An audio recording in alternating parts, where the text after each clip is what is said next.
So, have you ever wondered what happens when rides and motors have stopped, their wood turn rotten, and steel to rust? Since Kings Island's opening in 1972, there's been a lot of rides that have come and gone. The former ride's graveyard that's on display at Kings Island's Halloween Hunt and during Tricks and Treats, but that allows guests to grieve over deceased rides from the past, but are not forgotten. Hello, everyone. Alongside Ryan Sir, I'm Don Helbig.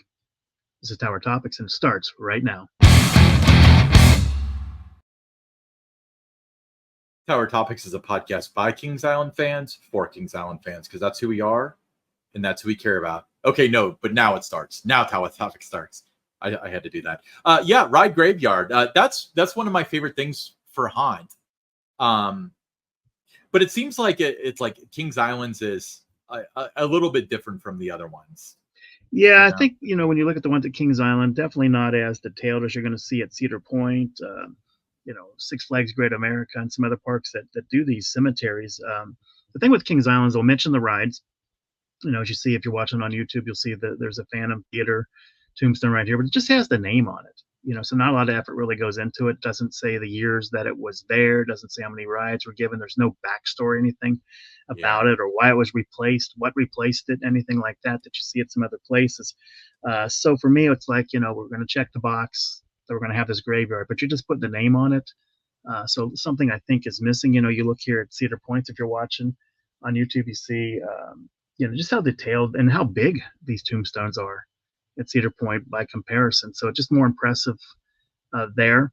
So I think that, something's missing there, but it does, when you see the names, it does rekindle memories, when you start thinking about, when you rode those rides, the friends you rode it with, all the fun you had. So it does take care of that, rekindling those memories. Yeah. One of my favorite things is when they actually bring up relics from the rides. Here's an example. I guess this is Six Flags Great American Chicago. Another park that does a phenomenal job, during the Halloween season, bringing out those old rides and putting them on display in the old graveyard. Yeah, what's funny is I'm sure to the lay person, they're like, how thoughtful of them to retain some of these things to put in a ride graveyard. But the truth is, most parks have a ton of like backstage land, and it's expensive to throw stuff away. So that's why there are boneyards. They may use this for parts, but mainly it's because to rent a dumpster it'd be like $6,000. We'll just put it somewhere. That's why Kings Island's like trams were sitting back by like behind where Banshee is now for decades. Even a tree fell on them and they got crushed, and it's still there. Yeah, but there's just some fun things, and when you see what they did there at Six Flags Great America by having some of the ride parts. Cedar Point, they have different train vehicles. They have like Mean Streak. Yeah, is one of the ones out there. But the tombstones, I mean, just look how big those are, and there's some storytelling, with it that lets people know what this ride was, when it was there. So just a lot more detail with these other parks than what you see at Kings Island, which again is just basically a small tombstone that just has a name of the ride painted on it. I definitely see that. Now I will tell you this, I do like how it was kind of cleaned up, because it kind of got out of hand. Too much stuff. But it was like there was that mausoleum that said like marketing on it, and it had like Helbig, Mefford, it's like that takes you out of it. Like they're not going to bury all the marketing people together. Like the ride names and stuff that's cool. Like that's neat, and that's kind of a little creepy too. And having people from the park's names on it, except for yours got torn off mysteriously. But yeah, I remember that last year. That was kind of a controversy. But mine now, my tombstone that I had, they kind of freshened it up a little bit. Now it's Flying Eagles. That's honorable. Yeah, sure. I mean, whatever. Flying Eagles, I love that ride. But yeah, I remember there being like a mausoleum that said marketing, and then there was like another one that said like group sales and stuff. And it's like, it's or the nicknames of like Matt Empty Chair Schaefer. I'm sure that was hilarious to you guys, but like nobody else got that. And I'm sure like when the first time that Schaefer saw that, he thought it was hilarious, and his all your coworkers thought it was hilarious, but to everybody else it just seemed like, oh, that's an inside joke. This is supposed to be scary, not funny. and it's not funny. Right. Yeah, there was a lot of stuff like that. A little bit too inside. And you're right, it is cleaned up. It's now, primarily it's ex, former rides, retired rides that is in that graveyard area.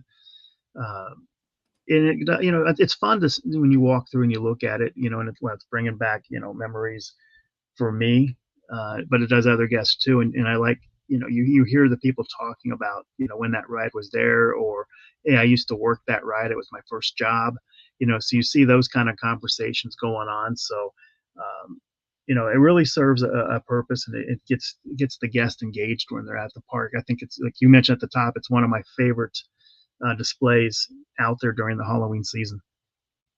Absolutely. Yeah. And it's kind of fun to point out like your favorite old rides. I mean, Flight Commander's one that's up here. That's one that they try to act like never existed for obvious reasons, but it is cool how they're backlit and they got the different colors. It's kind of creepy, but and they got the fog going through at night, makes it look really, really cool there too as well. Here, if you're looking and watching on YouTube, and again, we hope that you are, you see one for Son of Beast. You got the casket there with it. But of course, when you put this one front and center of the graveyard, it always brings, all the conversation. Oh, Post 5 is alive. They're bringing Son of Beast back. It gets those conversations going. So sometimes when you do something like this, that doesn't help the park. When you do that, when you know that you're not bringing that ride back and you're just toying with the guest, I would have moved that one back a little bit further, just so it's not, what everyone's talking about. Now it takes away from the scene, because now they all think that this ride's coming back because of where it's displayed. So, a little more thought maybe into something like that in terms of placement and what it's going to do for guests. But, again, it's really cool. It's where it's located too, I think, is the perfect spot, back behind the Eiffel Tower. It is a little bit creepy there when you have the fog rolling through and it just hangs right there. And it's kind of fun too during the daytime event, take a look, because you can see some of the names a little bit better that, at night, not as well in the back. You can get some better pictures during the day of it. But I would just like to see them be a little bit bigger, a little more detailed, like Cedar Point does. Or if you look at, Six Flags Great America, sometimes there's some funny little stories. You talk about Shockwave was one that, they say why it had to go. They talk about that. There's another one, should be Shockwave. There it is. Like right there. Yeah, so it gives the years. Like I talked about, you need that. It has the reason why it had to go, because you had to save the wizard. Sure. Okay, so let's talk about one of my favorite things that you guys ever did with this cemetery, and that was when Firehawk was announced to be removed. And basically there was a teaser that said, it's big, it's going, it's gone, something like that, Right. And it was revealed on a specific date that it ended up being Firehawk. Okay. So I remember, and I'll recap like what I would have done. You were out of the PR role. Otherwise, I feel like I would have like suggested this to you, like no matter what ride it is, like this is a cool idea where you have a procession. I guess in today's world, it would have been on like live on Facebook. You wouldn't bring the media out, but have mourners bring in a casket and they put it on the thing and have like somebody dressed as like a monk or something say something in what sounds like Latin, and then they open the lid and it has the Firehawk logo and they slam it and the video ends. Like I think that would have been a really cool way to announce it, rather than I think the storytelling, doing it that way, would have been really creative. I think it would have got a lot more. I mean, it had good engagement because you're getting rid of a ride, so right. People are going to talk about that. But I do think having something like that, really creative video to kind of tell what's going on, rather than just, you just announced it, that, it was just a simple announcement. Firehawk's going to be gone. There wasn't any video that accompanied, other than the one in the graveyard, leading up to it, with the teaser showing the fall going through, saying, like you said, it's big, it's gone, that kind of thing, and the countdown to what day that was going to be announced. So yeah, I think there could have been some, more thought into how can we get really creative with this? How can we have a lot of fun? And I think you're right, carrying that casket, and then having it open and you have the logo in there to reveal what it is. I think, that could have been, you could also, I mean, the media would have come out for something like that. You told them what you were planning to do, how you were going to unveil it. They would have thought, that's going to make great video. So let's go. So I think you would have got the TV stations to come out. At least the years I was doing PR, we've been able to do that. Yeah. Well, I was thinking in terms of like, if you didn't want to use the ride removal as a PR opportunity, and I do see an argument for that, then streaming it live on Facebook or whatever probably would be the route to go in today's world. But here's another one that you still would have got media interest by doing it that way, because they would have been intrigued by what ride's going away. So I think they still would have wanted to come out. And if you're talking about doing something live on Facebook, they're interested, so they're gonna want to see what this is about, and they're gonna want to be there because they're gonna want to have that story, and they're not gonna want to have to take it from you if they don't have to. Right. Now, what year did Firehawk go away? Is like 2018 or so? 2018, right? Okay. And then the next year it was Vortex the next year. Yeah, great couple years. And then the pandemic. Hat trick. Yeah, it was very, very good. So here's another idea that I had. This wouldn't be as good, but let's say you couldn't get the support for doing the video for one reason or another. And Lord knows in the Six Flags Corporation now, the bureaucracy for something like that would be horrendous. How about another way to announce it? Much more simple. In the middle of the graveyard, very inconspicuous, grave that looks like all the other ones, Firehawk, 2007 to 2018 or whatever it was. Just have it so that's its death date and see if people notice and let people freak out about it. Do you think that would be cool too? That would be another way to do it. That would be another way to certainly get the conversation going on social media. The fan sites like KI Central, shows like we have with Tower Topics here. I think it would have been that would have been a fun way to get a lot of engagement, a lot of people talking about it by just putting it out there subtly like that to see who notices, and then it would have just taken off. Yeah, I think so too. I think that there would have been a lot of articles about is Firehawk going away, or is this just speculation? Because I feel like this could have gone awry, where it would have been one of those things where people thought that it was maybe the Beast or maybe the Racer, and they would have because when we did our whole like weird thing, but when we did it was a short enough time period where people were kind of freaking out that it was the Racer, but it was like the next day they found out it wasn't. But this went on for like 2 weeks. So I feel like maybe imaginations could have run wild and stuff, but I just think that there could have been a way more theatrical way to do it. Plus, I've always preached the fact that parks don't like kind of crap on their old rides because you never know who's like nostalgically tied to it. But Firehawk had such a short life that we had so much downtime that it was like almost like a novelty, where I don't think that that's necessarily the situation with it. Yeah, it certainly did not have the the love, people growing up with it, that you see it like if it had been a ride like the Racer, a couple years later when it was the Vortex, that was, very sentimental to people. But there wasn't the sentiment that you would have with most of the other rides there, because like you said, it came in 2007. It was problem plagued. Just about every day, there was downtime with it. And there was a lot of, guests that, sad, but at the same time, excited for what might go in that place. So there was more excitement, I think, than there was sadness when Firehawk left. They did throw in there for future expansion, which is a buzz term nowadays, but it was true at the time too. Yeah, to me, like if I would never make that suggestion of like you should have done that for Vortex, because I think that a lot of people would have taken that as disrespectful if it was Vortex. Definitely would have taken it disrespectful, and it was interesting how many people were, really upset about Vortex.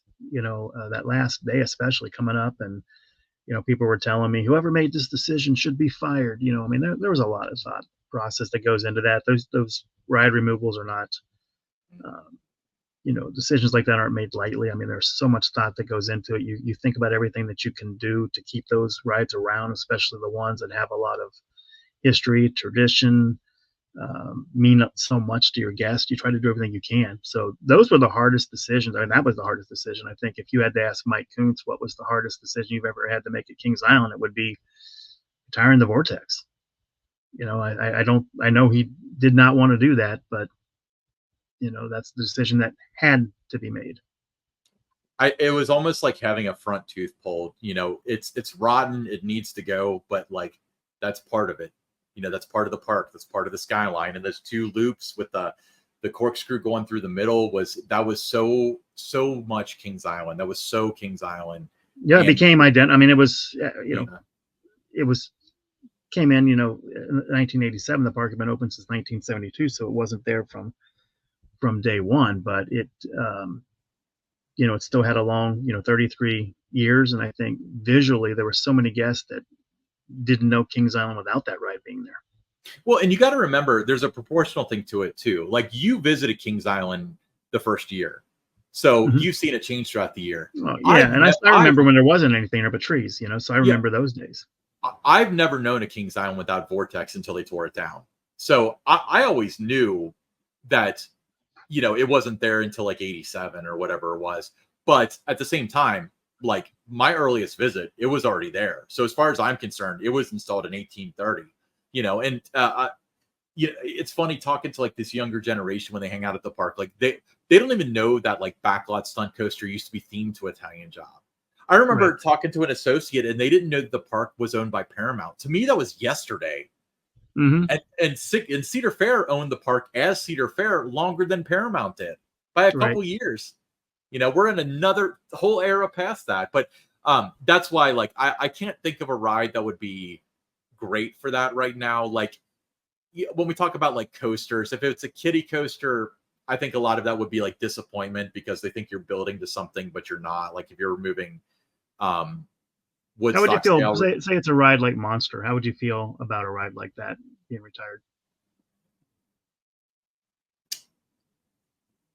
That would be okay. I'm saying, like, to handle it with the casket and all that stuff, or how would I feel about removing the Monster?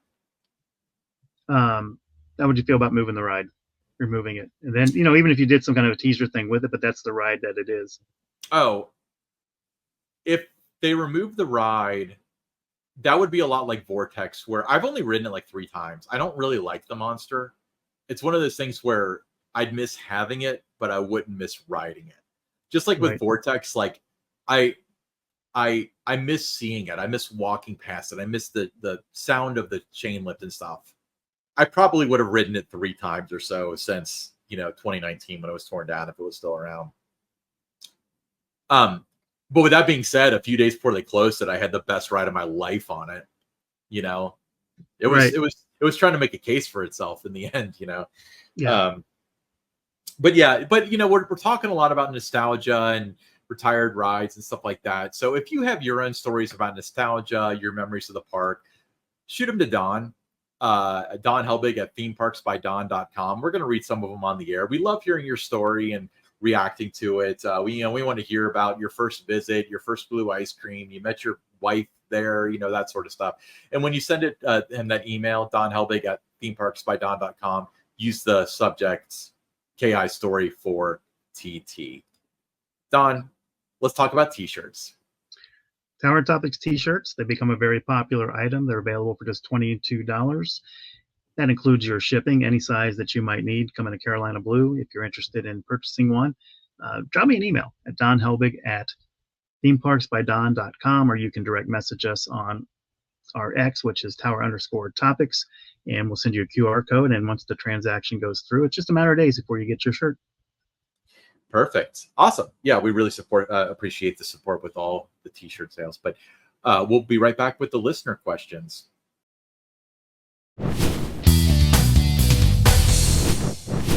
All right, first listener question. Lisa A. from Milford, Ohio.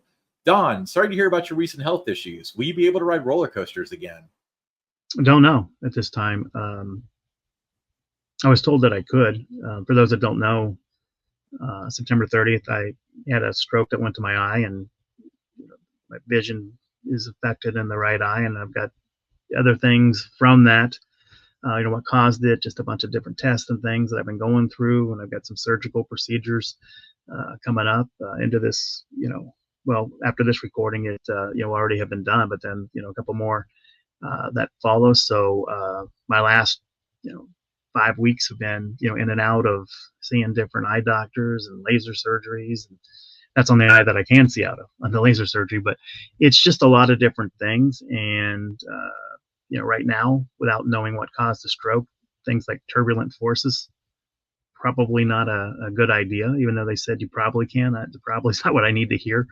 So I'd rather act in an abundance of caution and not ride roller coasters right now. And after I have all these other things done, if they say, you can't, I accept that.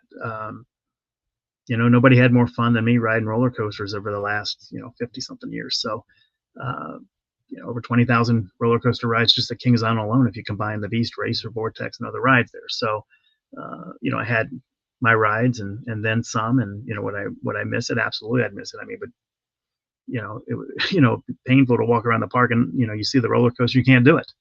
When I went to Halloween Haunt right after the stroke happened, a couple weeks after that, I didn't ride the roller coasters. Wanted to, but just couldn't, at this time. So hopefully within the next few weeks, everything's, done. They figured out what caused this. It's addressed. I'm doing whatever, it needs to be done to not have that happen again. That includes changing my entire diet. I've got to start eating foods I never ate before. And, so I hope that I can, but if I can't, I mean, there's still other, great rides at the park, the carousel, train, I can ride,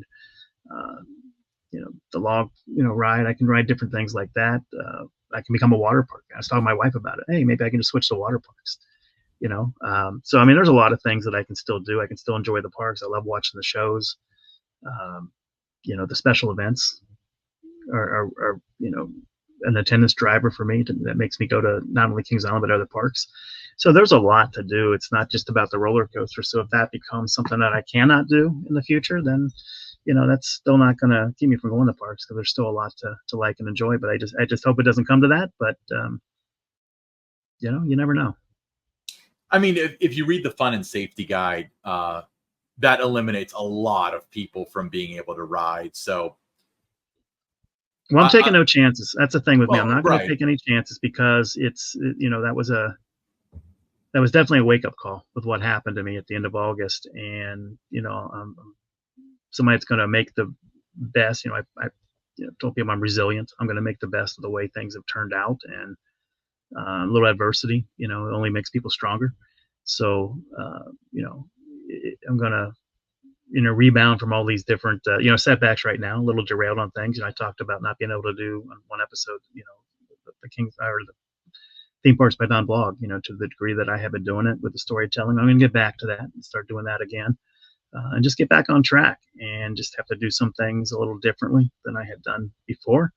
But I'm somebody that, when I'm given the cards, I'm going to take the cards that I've got, and I'm going to figure out how to win with that.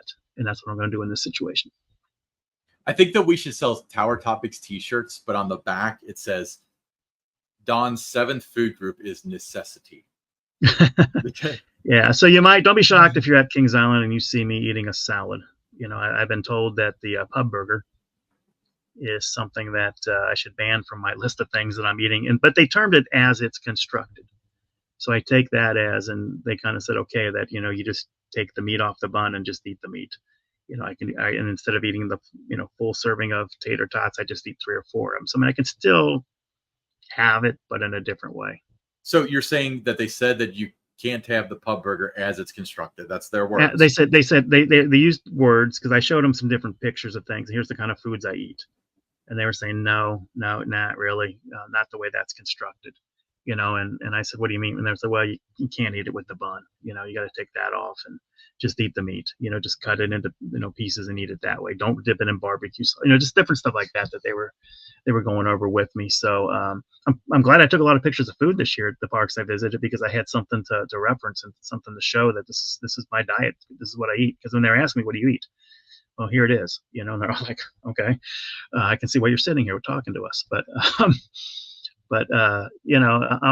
I'll make it work, and hopefully that in the not too distant future that there's clearance and they're very comfortable with it, and I'm comfortable. That's the big thing too. I have to be comfortable with wanting to ride again, and we'll go from there. The thing that keeps on sticking out to me is that language. You can't have the pub burger as it's constructed, because that's strikingly close to Top Thrill Dragster as we know it will be retired. And we got Top Thrill 2. So will there be a pub burger 2 that's low calories? Yeah. Yeah. This is going to be good. I look at this as a positive. It's going to be good for me, and eating healthier is not going to be a bad thing for me. You'll feel better too. Like, as somebody that did change their a lot of their lifestyle a couple years ago, I exercise 5 days a week, and I'll eat a pub burger and stuff, but generally I eat really clean. I feel a million times better. The problem though is when you do eat that pizza, boy, do you feel that. Yeah, I'm 14 pounds down since the incident happened on August 30th. So I'm minus 14 over the past 5 weeks. So it's come off quick by just not eating certain things, not eating, sitting around the house eating chips, um, you know, um, not getting that Skyline chili at 9 o'clock at night, just going to the drive through because I saw a commercial on TV between, innings of a ball game. Hey, that's good. I'm going to go get that real quick. So just dropping those kind of things is going to make a world of difference for me. So you do subdue to advertising rather quickly. You're listening to the Reds game. You come home with Skyline chili and a gold pass. Yeah. But I see the commercial and I want the cheese conies, or Gold Star commercial. I want the cheese coney, or there's pizza. Hey, that pizza looks really good. So you go out to Domino's and get it or have it delivered. And so watching baseball, football games all the time. If you were showing food commercials and there's one of those in my neighborhood, yeah, you probably got me. Not anymore, but you had me before. Well, you got to keep us updated on how things are going. But next listener question, Matt J. from Villa Hills, Kentucky. Why is Kings Island so lax about people having their phones out on rides? They might stop a train on a lift hill and tell them to put it away, but they take it back out. Why aren't they ejecting people from the park, giving them 2 or 3 year bans? That's the only way to stop it and lessen the risk of riders. I thought they went through a thing for a while where they were like, if you had a phone out, you were banned for the rest of the year. Like a couple of years ago, didn't they have something like that? They did. But I have seen, just from my times riding this year, where they would just, stop the train on the lift and just say, put your phone away. And then somebody would do it and they come back in and, they didn't take the guest out of the park.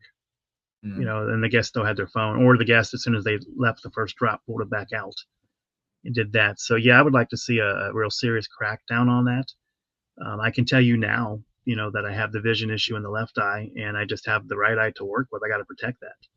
Yeah. So if I'm riding rides, now I'm wearing sunglasses, to protect my eye, because I don't know who's going to pull out a phone, and because it's just what people do, because there's not that fear of, I'm never going to be able to come back here for a few years if I have my phone out on the ride. There's not that the reputation isn't out there. There hasn't been those news stories that the park is kicking people out for doing this. So you do need to have that out there as a deterrent for people to take it serious, because there's so many of these people. It's all about getting that YouTube video. If they want to show, the park puts out nice YouTube videos. If you're looking at POVs and that, you're not going to get one as good as the park is. So why even try it? Yeah. It's funny that you said that about your eye, because that like Dueling Dragons at Islands of Adventure at Universal Studios, there was the reason why it didn't duel for the last couple of years, and why they have metal detectors for all these rides now, is because somebody that was blind in one eye, somebody dropped like keys or a phone or something when they came around to duel, and it blinded them in the other eye.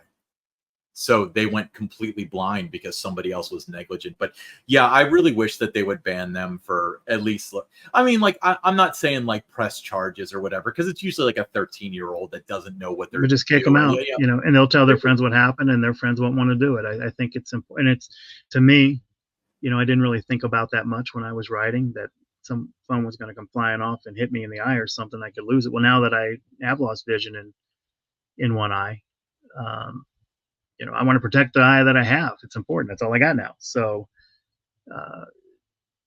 as I've been, going through these different, visits and that to physicians and doctors, and I'm sitting there, I'm thinking, okay, how am I going to protect this eye to make sure something doesn't happen? It's riding roller coasters and other rides.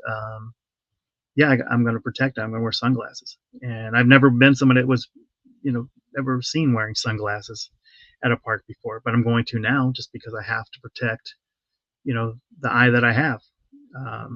It's the only one I got. So yeah, I would love to see, it adds that sense of urgency to me, that I would love to see a stricter crackdown on it, and that there's no exception, no second chances. You pull your phone out on the ride, that's it. You're not coming back. Yeah. Would you like to see them banned for the rest of the season, or like what would you say? I think a 2-year ban. A 2-year ban for that? Got to be severe. Can't be a slap on the wrist. I would say the way that I would do it is ban them for the rest of the year, unless it's the end of the year. Like if it's in October, then it's for the end of that year, or well, for a calendar year. Maybe ban them for a calendar year, because that way if their friends go, they don't get to go. If they bought a season pass, they miss out on that. And plus, like if it happens in July, then next year if you buy a pass, you missed out on half the season, so you're only getting half the value or whatever.